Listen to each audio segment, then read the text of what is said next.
Hello दोस्तों, welcome my YouTube channel. दोस्तों, हम आप लोगों के बीच फिर आज कहानी लेके आए हैं। आप लोग लाइक नहीं करते हैं ना सब्सक्राइब करते हैं। प्लीज़ लाइक कर दिया कीजिए। उसमें क्या पैसा आप लोग का खर्च होता है? नहीं होता है। तो लाइक करने में क्या जाता है, एक लाइक ही तो करना है। प्लीज़ देखने के बाद एक लाइक और सब्सक्राइब ज़रूर कर दीजिएगा।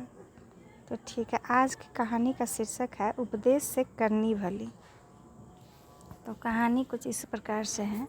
एक गांव में एक बूढ़ा मुखिया रहता था। काफ़ी उम्र हो जाने के बाद वह एक उपदेशक बन गया। अपने गांव के चौपाल पर बैठ कर वह लोगों को यही समझाया करता था कि अगर जीवन में सुख समृद्धि से रहना है तो कभी किसी प्रकार का क्रोध नहीं करना चाहिए। एक बार एक युवक उस गांव से गुजर रहा था। उसके कान में भी उस बूढ़े की बात पड़ी। उसे उसकी बात बहुत अच्छी लगी।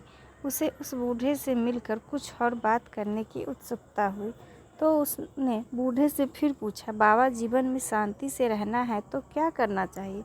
बूढ़े ने फिर वही बात दोहराया, यदि शांति से रहना है तो कभी किसी पर क्रोध मत करना, चाहे तुम्हारे सामने जो भी परिस्थिति हो, क्योंकि क्रोध विवेक को खो देता है और फिर इंसान सही गलत का भेद भूल जाता है।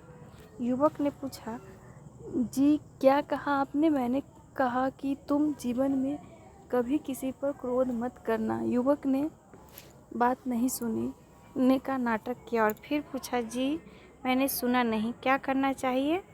क्या कहा आपने? बूढ़े ने कहा, अरे भाई, किसी पर किसी भी परिस्थिति में क्रोध नहीं करना चाहिए। यही जीवन में सुखी रहने का मंत्र है। युवक ने फिर वही बात नहीं सुन पाने का नाटक किया और बोला, बाबा, मैं आपकी बात सुन नहीं पाया, क्या कहा था आपने? बाबा ने फिर कहा, कान खोलकर सुन लो, किसी भी परिस्थिति में कभी भी किसी पर कदापि क्रोध नहीं करना चाहिए। इस बार बाबा की आवाज़ में तलखी थी। युवक ने फिर एक बार नहीं सुनने का नाटक करते हुए कहा, जी बाबा, मैं ठीक से सुन नहीं पाया, फिर से बोलिए। इस बार बूढ़ा चिल्लाया, अबे गधे, मैंने कितनी बार कहा कि जीवन में सुखी रहना है तो किसी पर भी कभी क्रोध मत कर, पर तू सुनता ही नहीं, बहरा हो गया है क्या? युवक ने फिर बोला, जी बाबा, आपने ठीक कहा, मैंने सुना नहीं, एक बार फिर बोलिए, क्या कहा था आपने? अब बूढ़े को गुस्सा 7वें आसमान पर था। उसने पास रखी एक छड़ी उठा ली और युवक को घूरते हुए कहा, अब अगर तुमने मेरी बातें नहीं सुनी तो मार मार कर इस छड़ी से तेरी पीठ लाल कर दूंगा। मैंने कहा कि किसी भी परिस्थिति में किसी पर क्रोध नहीं करना चाहिए। अब तू बता, तूने सुना कि नहीं? नहीं सुना तो अभी तेरी खबर लेता हूँ। युवक मुस्कुराया और उठकर अपने गंतव्य की ओर चल पड़ा। अगर उस बूढ़े की तरह हमें भी उपदेश देने की आदत है तो सबसे पहले हमें स्वयं उस उपदेश के सिद्धांतों पर चलकर अपनी प्रामाणिकता साबित करनी होगी, अन्यथा कोई भी हमारी बात को गंभीरता से नहीं लेगा।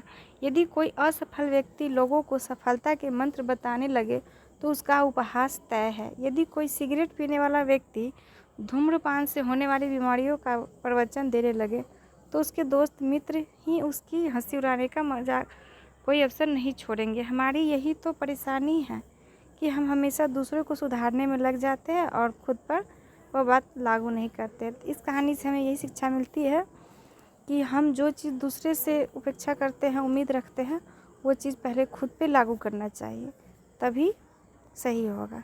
तो धन्यवाद दोस्तों। जाते जाते एक लाइक ज़रूर कर दीजिएगा।